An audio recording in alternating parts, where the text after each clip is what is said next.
श्रीदामा करिकलभ कुम्भस्तनलता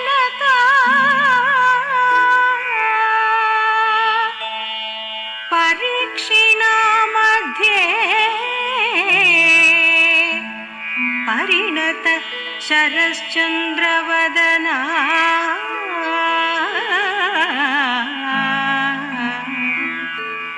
धनुर्बाणान् पाशं शृणिमपि दधाना करतलैः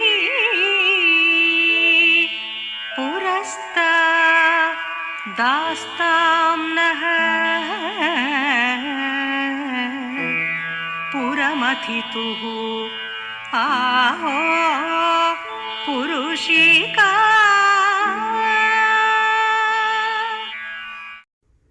ஓம் ஸ்ரீ மகாகணபதைய நமக. ஓம் ஸ்ரீ குருப்யோ நமக. ஓம் ஸ்ரீ மகாபிரிவாச்சரணம்.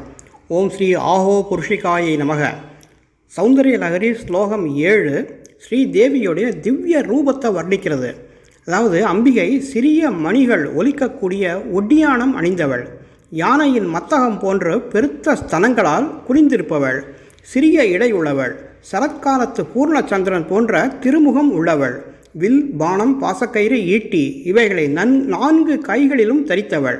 இத்தகைய பரபிரம்மஸ்வரூபிணியான பரதேவதை எங்கள் எதிரில் நின்று காட்சி அளிக்கட்டும் அப்படின்னு சொல்கிறது. இந்த ஸ்லோகத்தை காலையில் ஸ்நானத்துக்கு அப்புறம் கிழக்கு முகமாக அமர்ந்து 12 நாட்கள் தினந்தோறும் 1000 தடவை ஜபம் செய்து அன்னமும் பாயசமும் நிவேதனம் செய்தால் அரசாங்க காரியங்கள் அனைத்தும் நிறைவேறும், பகைவர்களை எல்லாம் வெல்லலாம்.